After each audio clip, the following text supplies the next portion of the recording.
Hello, everyone, and welcome to Phillies Extra, the baseball show from the Philadelphia Inquirer. I'm your host, Scott Lauber, and I'm thrilled to be joined this week by Phillies pitcher Aaron Nola.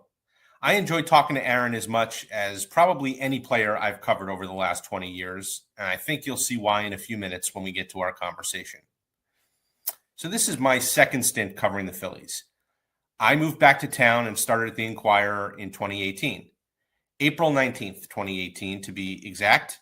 And I remember the date because Jake Arrieta struck out 10 batters in 7 scoreless innings that night at Citizens Bank Park in what turned out to be his best start in a Phillies uniform. Now, a lot has happened since then. The Phillies signed Bryce Harper and Zach Wheeler and Kyle Schwarber and Trey Turner. They cycled through a bunch of managers from Gabe Kapler to Joe Girardi to Rob Thompson. They returned to the postseason after a 10-year absence and went on an unexpected run all the way to the World Series in 2022. The payroll grew from $119 million in 2018 to clearing the luxury tax threshold in 2022 and ballooning to roughly $307 million as we sit here today. But through it all, there has been one constant, Aaron Nola. And when I say constant, I'm being literal here.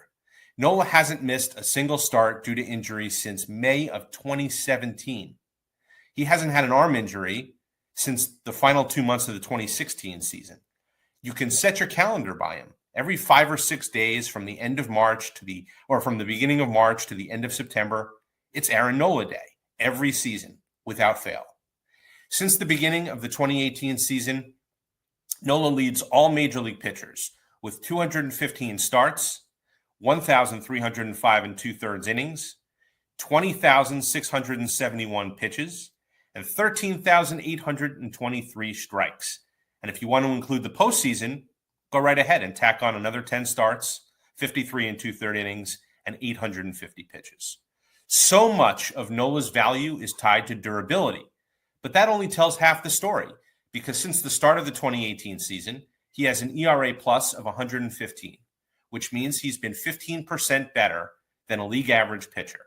It's that combination of volume and effectiveness that prompted the Phillies to rush out 2 weeks into free agency in the 2023-24 offseason and sign Nola to a 7-year, $172 million contract, the 15th largest deal ever by overall value for a starting pitcher, 16th if you count Shohei Ohtani. Have there been ups and downs? Sure. In 2018, Nola had a 2.37 ERA.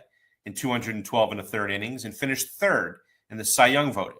He's never quite duplicated that season, although he did come close with 4th and 7th place finishes for the Cy Young in 2022 and 2020, respectively. But if you talk to people around the sport, executives and scouts from other teams, the most common thing you'll hear them say about Aaron Nola is some variation of this. Wow, it must be a real luxury for the Phillies to know they have a wind him up and let him go starter every 5 games. There's really nobody quite like Nola in the sport right now. The closest thing is Garrett Cole, and he finally broke down last year. In an era when starting pitchers are asked to do less and less, Nola is a throwback. He starts a game with the intention of going as deep as possible. 5 and dive does not really apply to him.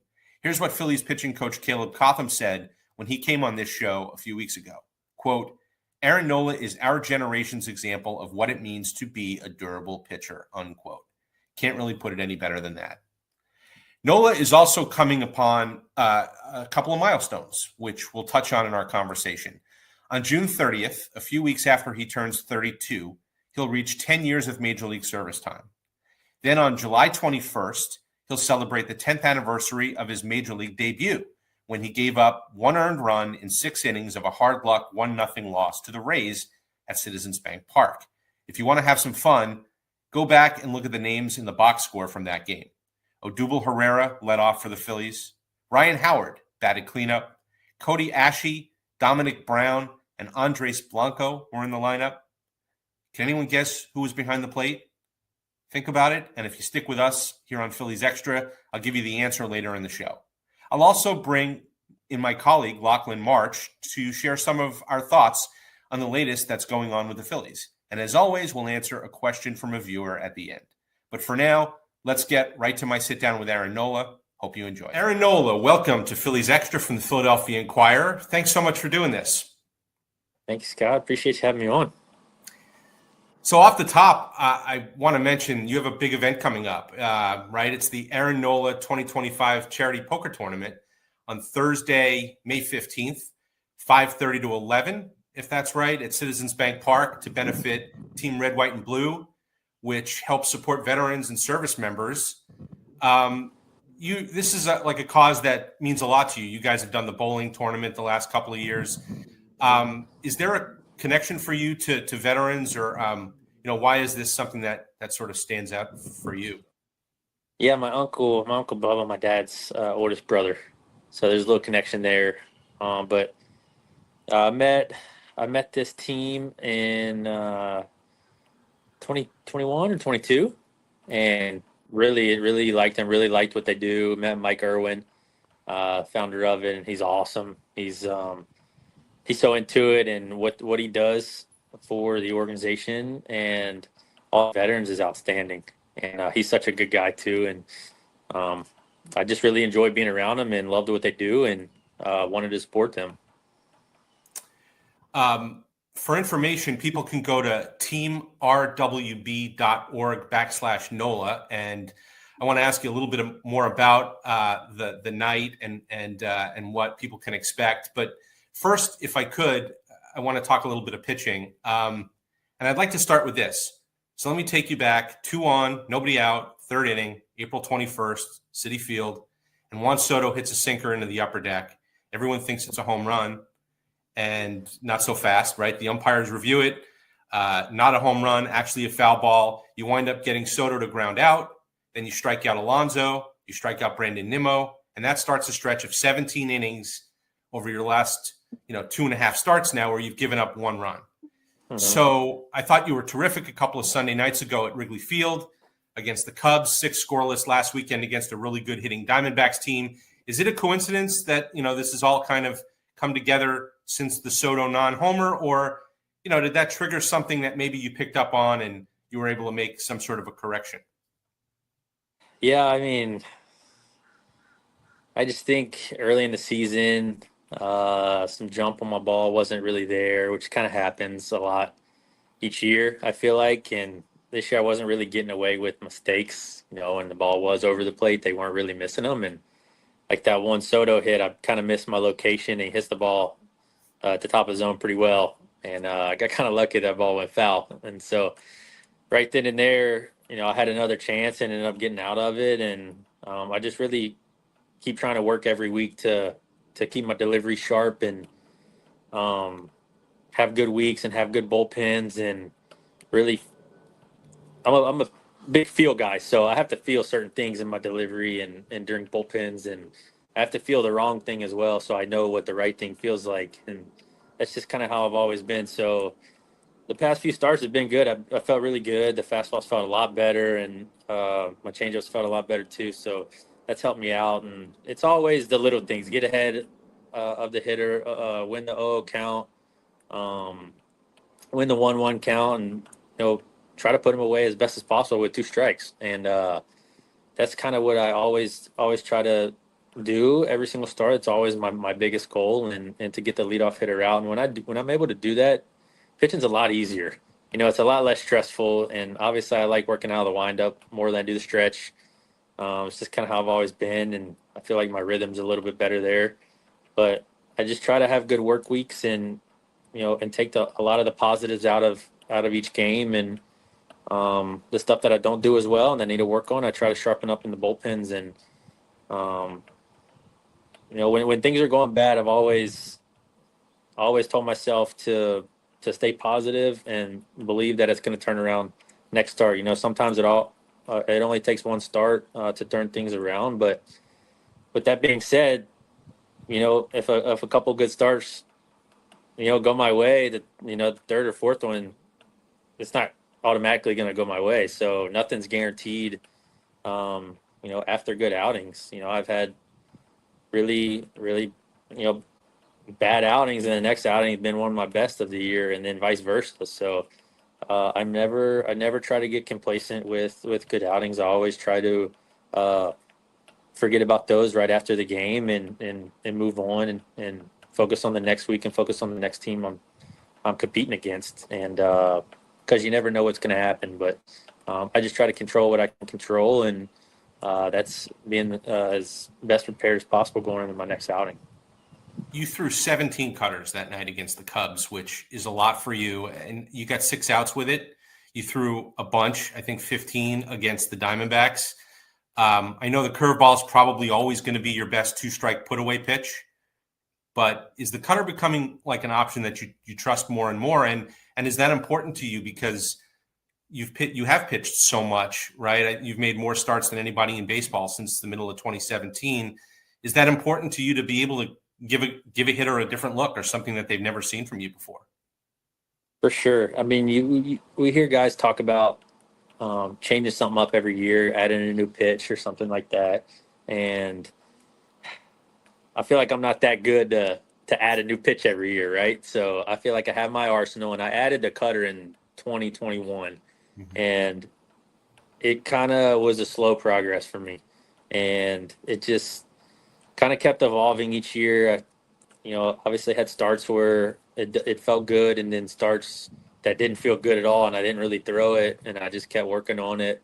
But I feel like this year it's felt the best it has, consistency wise so far. So I hope I can keep that pitch sharp all year, and all my pitches sharp all year. But yeah, I feel like that opens up a little bit more for my arsenal rather than just throwing the curveball a lot like I have my whole career, right? The curveball has always been there, and it's been my 2-strike pitch. So it would be nice to have more 2-strike pitches. So that's what I always try to work on and try to keep the hitters guessing a little bit because, like I said, I have been pitching pretty much in the same league. Well, the same league my whole career. So guys have seen me a lot, and they kind of know what I like to go to with 2 strikes or something like that. And obviously, there's so much numbers nowadays, and nothing's a secret anymore. So I feel like guys know what they can maybe sit on with 2 strikes or something like that. So it is good to change it up. But with that being said, I have to get ahead of the guys is number one, and I have to establish my fastball, and I have to establish all my pitches for strikes.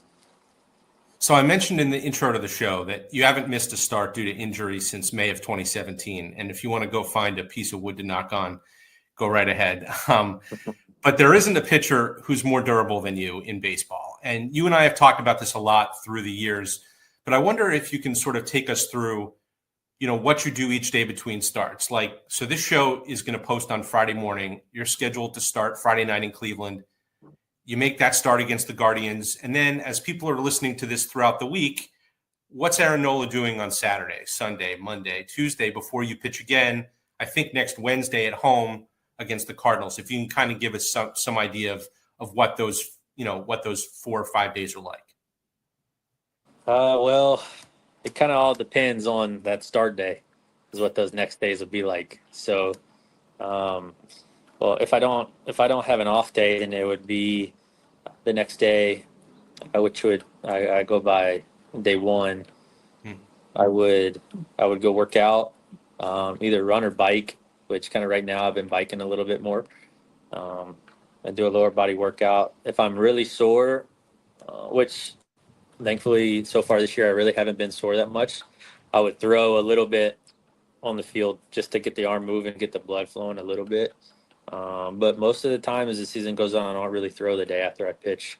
And then I go work out and then bike, try to sweat as much as I can, because I found for myself, if I sweat a lot the day after, I'm usually pretty good to go the next day for my bullpen.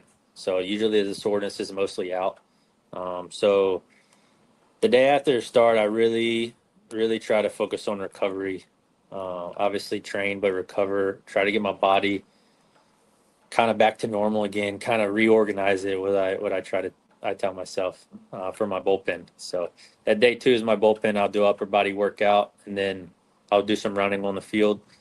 And the next day after that, day 3, completely off. So completely recovery day. Usually get a massage or get one of the trainers to work on me, and I'll probably get the hot and cold tub, contrast a little bit.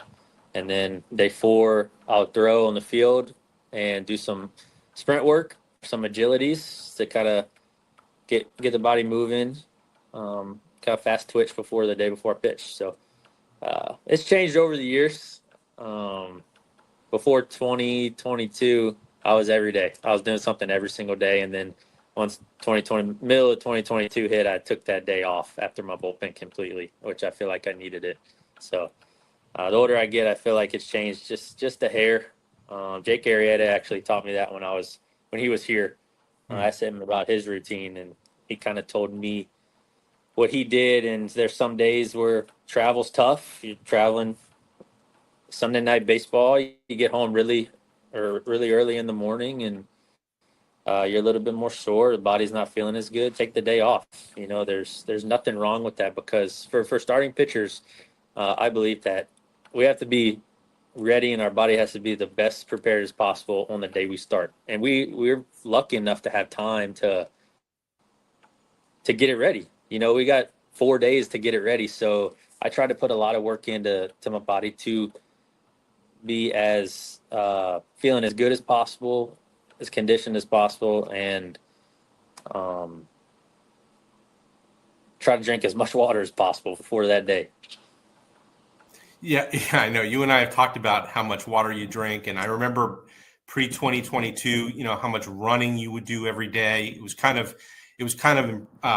was amazing to watch. It felt like every single movement you made before a game, there was a purpose to it, and it still feels that way when I watch you, go about your work on the field. And in Chicago, before that start, I was talking to Caleb Cotham, and he mentioned, like, you talked about how it's changed over the years, and he said, "Look, we're not blind to the fact that Aaron Nola has pitched more innings than anyone in baseball since 2017. So maybe we keep bullpen sessions closer to 25 pitches now than 50, right? But we want to make sure that the 25, we're working on something specific, like everything's got a purpose behind it." Is that kind of a good way to put it, just in terms of like concentrating the work and making sure that everything's got a reason? For sure. I do get carried away at bullpens sometimes, so they do go over 25 pitches. I just like throwing. But then again, when I do throw longer bullpens, I also take days off. So usually post All-Star break, I usually take 2 days off in between starts, even for a regular 5-day rotation. The day off after I pitch, and then the day after my bullpen. So I'm not throwing every single day, and I've done that for a while now. But like you said, everything has a purpose. Bob McClure taught me that, my first pitching coach in Philly, when I was there in 2015 and in 16. He always said, when you run or when you work out, it always should be for a purpose. What are you doing it for? And that kind of changed my training mindset a lot. I run to condition my legs late in the game, to be conditioned when I do get tired, when it's really hot outside. Throw bullpens hot. Sometimes I don't do it as much anymore, but I used to run before my bullpen in the summer, just to kind of be winded a little bit, so I know what it feels like to keep throwing when I'm kind of tired, because there are going to be times in the game that you're grinding a lot and you're really hot and you're throwing a lot of pitches, and you need to get through that inning. You need to get through the game. So it's a lot of mindset stuff, but I always believe I do everything for a purpose. There always has to be a purpose, no matter what. Okay, so you're closing in on 10 years of Major League service time at the end of June, I believe, and then the 10-year anniversary of your Major League debut in July. And when you get there, I think you're going to be the 6th active player to reach that milestone, 10 years, all with one team. Kershaw, Mike Trout, Jose Altuve, Sal Perez, and Jose Ramirez. That's the club. And there'll be others. Aaron Judge is going to get there here pretty soon, right after you. What does it mean to you, first, to get to that 10-year mark, but then also to do it all with the team that drafted you and brought you to the big leagues? Yeah, it means a lot. It goes by so quick. I've always just wanted to play 10 years, and obviously want to play more than 10 years. And to do it with the same team, I'm really grateful. And I feel today's game, it's not as common as it used to be. And for active players right now, that's a pretty good group to be in. But I'm grateful Philadelphia brought me back, and it's just it's the only place I've known, pretty much my second home, and really it was really different when I first signed here because it was such a different place than what I grew up in, and obviously got used to it and accustomed to it, and accustomed to the people in Philadelphia, the fans, and raising a family now. So I've been through a lot since I've been here, which has been pretty awesome. So met a lot of new people. Um, we still have coaches and staff members that have been here since I first got here, which is pretty awesome. And I just think the family part of the organization in Philadelphia is awesome, and they do such a great job of making it family like and family feel, and just grateful to be with one team.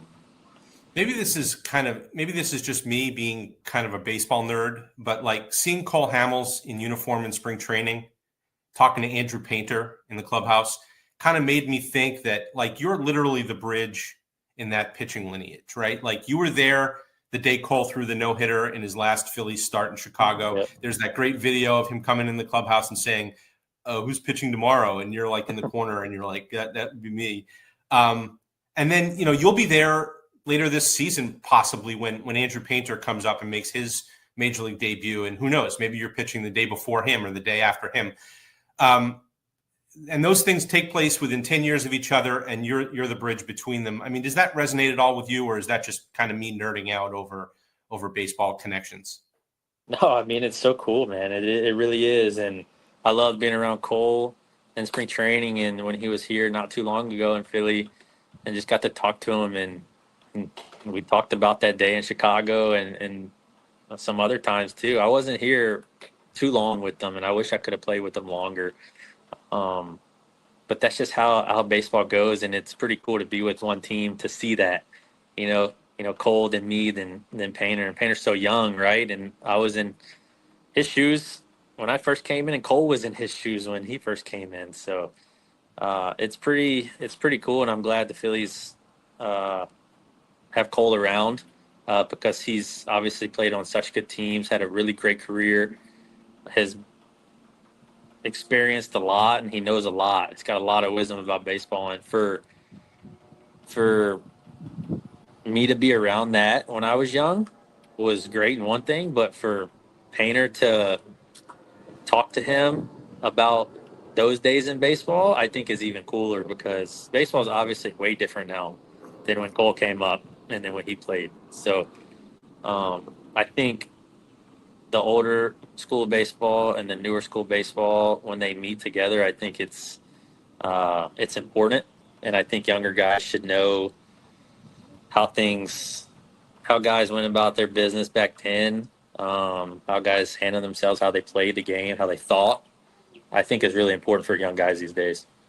Yeah, and yet, the game has changed so much, and you're in a place now where, with every strikeout, you're moving up the Phillies list, and your name is alongside other, great pitchers in the team's history. When you see third on the list in strikeouts, which I think you're coming up on it, and things like that, and you see the other names, the Cole Hamels and the Steve Carltons and stuff like that. I mean, do you find yourself kind of ever peeking at those lists and thinking like, okay, where am I, or where does it, where do I fit in? And it's got to be humbling when you're up high on a lot of those lists.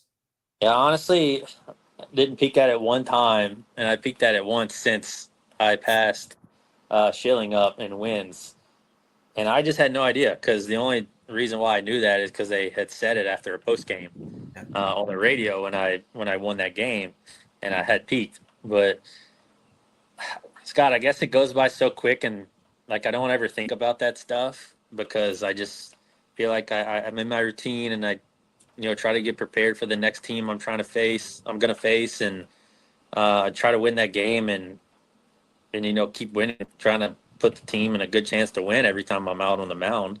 I think that part of baseball that's just the flow of my everyday life. I don't really go and chase records or anything like that. I want to post up, and I want to make every start and be healthy and be reliable.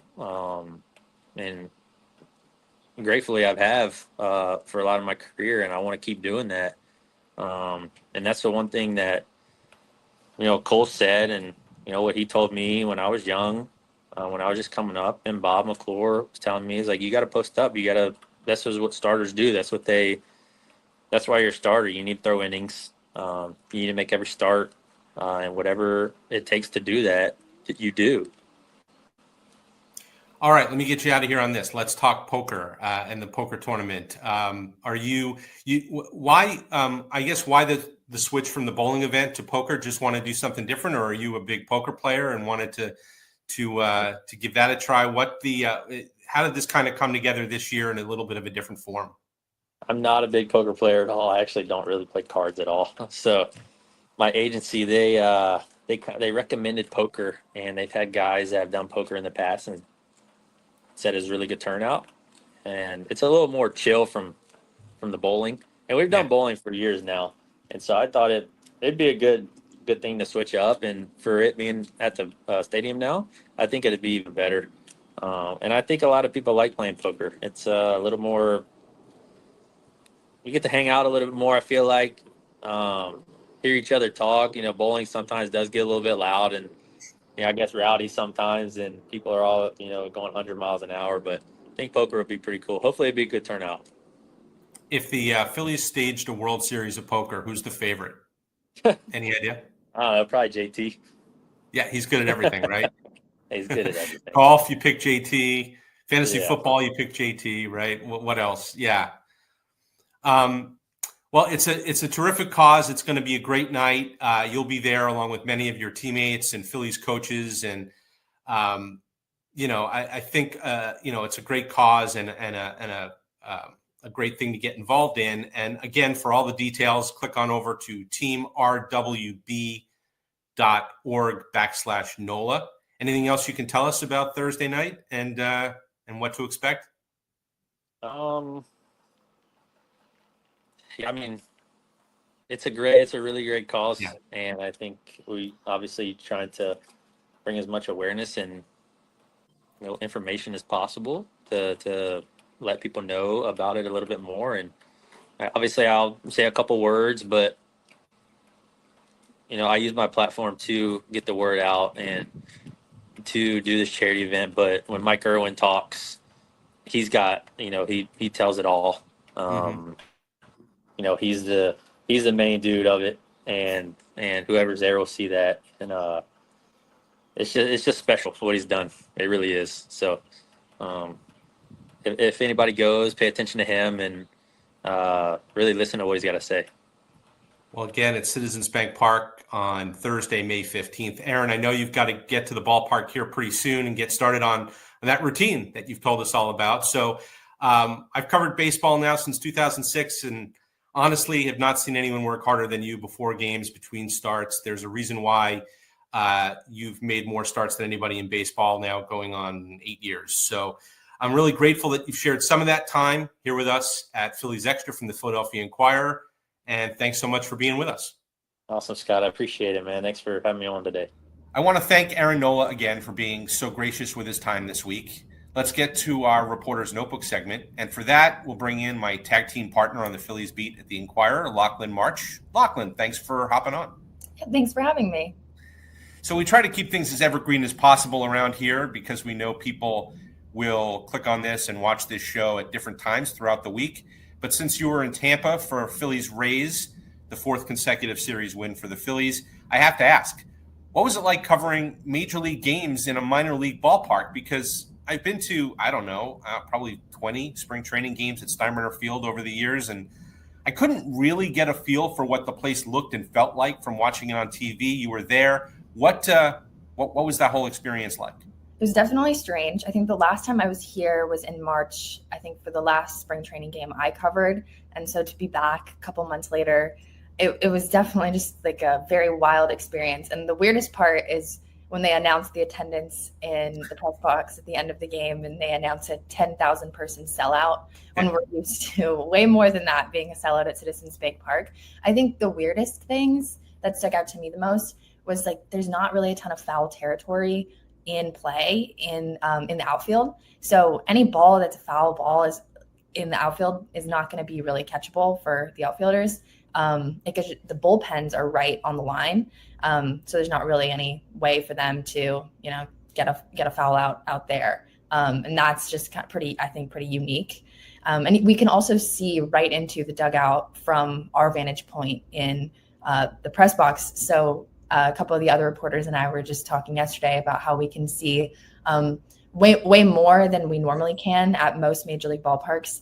And so that means we can see their like pregame handshakes and like the little rituals that we don't normally get to see. Bad news for like a guy like Alec Boehm, right? If he smashes a water cooler, it's right there for you to see. Yes. So a little bit less privacy for them, but it's definitely like an interesting like peek behind the curtain for us. What were the players' reactions to, let's say, the clubhouse, because they did expand it in spring training, and it's bigger than it used to be, but it's definitely nowhere near as big as what they're accustomed to when they go on the road. Has there been much conversation or about like whether it's an inconvenience, whether they're making do, or is it just kind of like everyone realizes that the Rays are kind of making the best of a kind of a rotten situation? Yeah, I think everyone kind of knows that it's really kind of out of the Rays' control what's happening. But I will say what was kind of funny was I think they've changed the route that the players get to the bullpen. So on the first day, everyone was getting kind of turned around, and the clubbies had to be like, "Hey, actually, you can go that way this time." And everyone's like, "Oh, I didn't know that," because it's I guess just the renovations and the parts that I'm not really familiar with because I don't really take those routes to the bullpen. They must look different to the players who were there a couple months ago and compared to now. I'm trying to think. I think they used to have to walk all the way down that hallway and then like through like kind of like underneath the stands. Yeah. The bus would pull up in spring training, where I'm sure it's pulling up now to take them to and from the stadium. But yeah, it's got to be interesting to sort of see. I hear that on the home side, it's like night and day. Like the Yankees, I guess, for their own purposes, like made that clubhouse spectacular on that side, and they had a reason to do that with major league games coming. So, okay, let's get to a few things. I want to start with Taijuan Walker. When the Phillies made that move that we all expected them to make and put him in the bullpen, I thought back to something I asked him in spring training about whether he learned anything from pitching out of the bullpen last year. And he said, quote, "If I'm being honest, last year was such a bleep show. It was such a mess. I was so lost." And he was basically telling me that there was there was nothing to glean off of that because really it was about survival. Well, he's obviously a completely different pitcher right now. He's pitched to a 2.5 ERA in 6 starts as Ranger Suarez's stand-in. And in his first relief appearance, he was, dare I say it, like terrific, right? 7 strikeouts and 3 almost perfect innings Wednesday night to pick up his first career save. Velocity was up across the board, pounded the strike zone. It was only one outing. There's a considerable risk here of getting carried away. And I'm curious to hear what he told you after the game. But like at a time when the Phillies are looking for another righty reliever that Rob Thompson can trust, didn't Walker look like a guy who, like, if you squinted, like maybe could pitch with a lead in the late innings for them? Yeah, and I think that's exactly what Rob said. That's exactly what he saw from Taijuan yesterday, or whenever you guys are watching this on the second game of the series. He thinks that what he saw shows that Taijuan can be trusted in leverage innings, and he said he's going to have to think about that going forward. And like you said, all of Taijuan was pounding the strikes down. All his pitches were trending up. He knew that he could only go a maximum of 3 innings, so he felt like he could just let it go. And it really paid off. And obviously he still has a starter's arsenal, and that is not really typical for a bullpen arm to have 5 pitches like that. So it really helped him keep the Rays off balance in that game and led to some success. Yeah, and Rob Thompson said last weekend, like, it's too soon to think about maybe kind of shortening up the arsenal a little bit, like taking pitches away, because he won't need 5 pitches in a short burst relief role. And he actually threw more sliders than splitters last night, which I was surprised to see because the splitter's kind of his pitch. But clearly, like, they're letting him take his full repertoire into shorter bursts for now. There are going to be, like obstacles to cross, like back-to-backs and things like that they're not even, I don't think, thinking about yet. But boy, that looked good last night, from him. And, did he talk a little bit about like his routine? Does he have one yet for like how he's going to make sure he stays ready? So I talked to him a couple days ago, and yeah, he really doesn't really have any routine just yet because it's been less than a week since he's moved. And the other piece of it is, which I think is why the Phillies haven't decided whether he should, trim his arsenal or anything like that, is that Rob Thompson is keeping the possibility that they might go to a 6-man at some point. There's always the possibility that someone could get injured and they would need Taijuan to start again. And he proved in his first 6 starts that, he's a different pitcher than he was last year. So I wouldn't be surprised to see him back in the rotation at some point. And that's what he wants. He sees himself as a starting pitcher. So to keep him prepared for that possibility, I don't think they want to mess with his routine too much. They want to keep him stretched out as much as they can, which is also what Rob said yesterday. So that's another interesting piece of the whole puzzle. Okay, let's move on to Alec Bohm. He hit his first home run of the season Tuesday night, his first home run since September 20th of last year. And, judging from his comments after the game, it sounds like he's in a better headspace than he was early in the season. When I was a little surprised, to be honest with you, that like 10 days into the season, he's, the hits aren't falling and he was beating himself up so much. You kind of expect that maybe from a younger player, maybe a rookie who's trying to feel his way through the lineup. Bohm's a veteran now. And, he definitely was pressing. He definitely was going through some things. And I guess what's your sense of where he's at right now? Because this is a guy who, was on pace for 50 doubles last year before he bruised his hand late in the year. And when we talk about, places where the Phillies can get more slug, as Rob Thompson likes to say, third base really stands out. Like, it's not necessarily got to be home run power, but certainly doubles power and driving the ball in the gaps and knocking in runs. Where does Bohm seem to sort of reside, at least right now, in terms of how he's looking at his at-bats? Well, I think the interesting feature of it is that, his swing hasn't changed too much. He said he hasn't made any major adjustments. And earlier in the season, even when his numbers were really low, he was still hitting the ball hard. It just happened to be at somebody or just ended up in a glove. That's what he said the other day. So now it's the same kind of thing, but his luck is starting to turn and he's able to see these fall for hits. And I think that is just definitely a confidence builder. But he said he's not going to go up and change who he is at the plate. He's not going to go up looking for home runs. Yes, it had been a while since he had hit a home run, but if he just stays within himself and does all the right things at the plate, he knows those will come. And I think that's something that he's learned by going through what he did at the beginning of the year.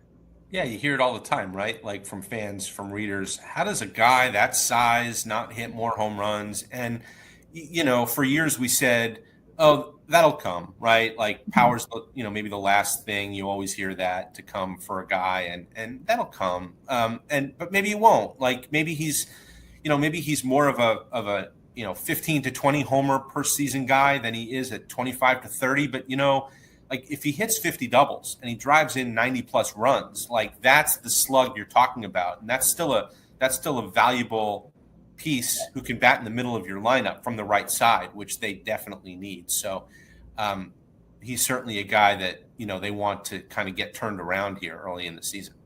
Yeah, and it's kind of similar. Trey Turner at the beginning of the season, Rob Thompson told him, don't worry about homers, just get on base. That's where your game is. So if Alec is finding his game in this way, not worrying about homers, the Phillies are going to see some success. All right, let's end on this. Through the end of the Rays series, the Phillies played 37 games. They faced a lefty starter in only 9 of them. 3 of those were in the first week of the season. And the Phillies are going to face 3 more righties in Cleveland over the weekend. I haven't looked ahead yet to see what the Cardinals have coming when they get home next week to Citizens Bank Park. But I think Matthew Liberatore is their only lefty in the rotation. So decent chance you face 2 or 3 more righties. And the Phillies are going to face, if they're going to face this many righties, like it looks like Rob Thompson's running platoons, second base and left field, because it's been mostly Edmundo Sosa and Weston Wilson. They have to play sometime, right? And against the lefty is the logical time to do it. I think inevitably when they get into a run of more lefty starters, I do think Stott and Kepler will get chances to stay in the lineup. But right now, that's just not – they face a lefty so infrequently. But center field might be another story. Like the Phillies went into the season with every intention of letting Brandon Marsh play almost every day. But Johan Rojas got a bunch of hits while Marsh was out with the hamstring injury. And now that Marsh is back, and again, without any lefty starters on the horizon, it sounds like more of a timeshare. You had an interesting story the other day about, Thompson saying he actually met with Marsh and Rojas to talk about how he would allocate playing time over the next week or so against all these righties. What can you tell us about the plan in center field? Yeah, so Thompson called Marsh and Rojas into his office to talk to them, just to kind of devise a plan. Both of their bats are so hot right now. Marsh has been kind of on a tear since he came back from his injury. And like you said, Rojas was just on fire while Marsh was out. So he wants to be able to keep them both in the lineup. And Rojas would typically only get starts with Marsh healthy when they're facing lefties. So that means he'd be on the bench for a while. But instead, they're just kind of splitting it up. I think the plan is to go back and forth for a while. So Rojas got the start against Shane Baz. The interesting feature about Baz is that he actually has better numbers against lefties, even though he was a right-handed starter.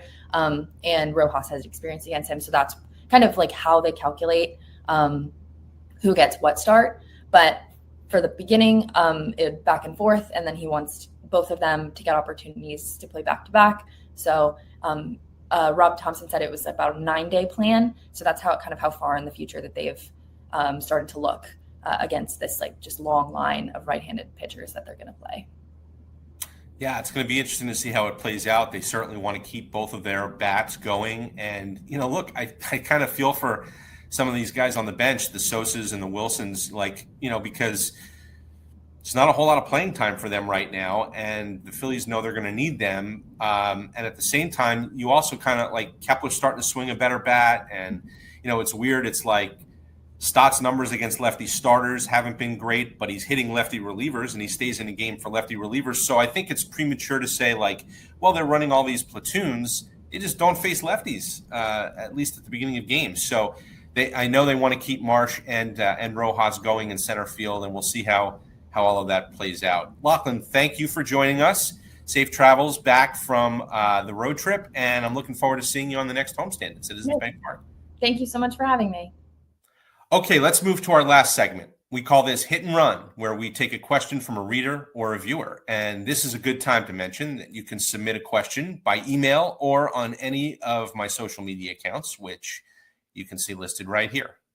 This week's question comes in the form of an email from Tony Berger, who asks, I know it's early in the year, but what players of Bryson Stott, Alec Bohm, Edmundo Sosa, and Brandon Marsh has the best shot at an extension and chances of all four getting an extension?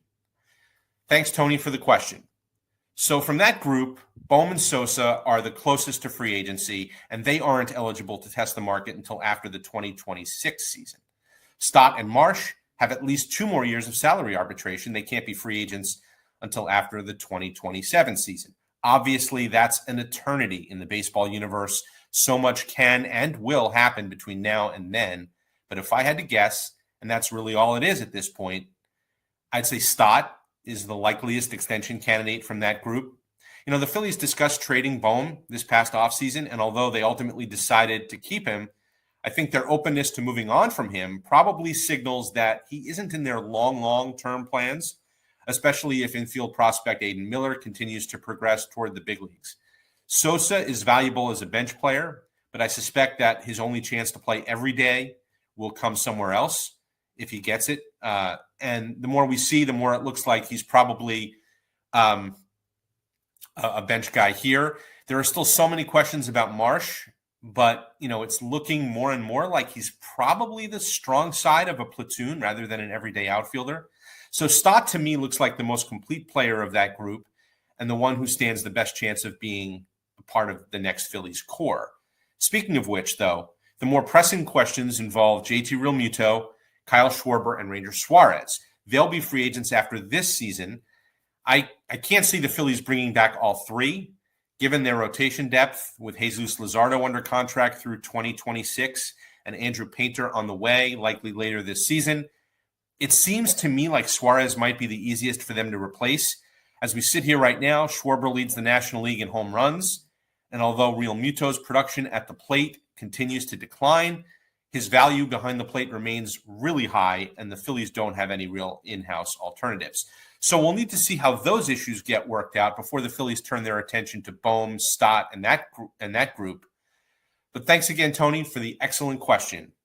Oh, and before I forget, the answer to that trivia question from earlier in the show, Cameron Rupp was the catcher in Aaron Nola's Major League debut, the 10th anniversary of which is coming up in July. Rupp actually caught all 13 of Nola's starts in 2015, and 17 of his 21 starts in 2016. So he was kind of Nola's personal catcher there at the very beginning of his career. Okay, we'll leave it at that for this week. Quick programming note. Every episode of Phillies Extra is available on the Inquirer's YouTube channel or by clicking over on the Phillies tab on Inquirer.com.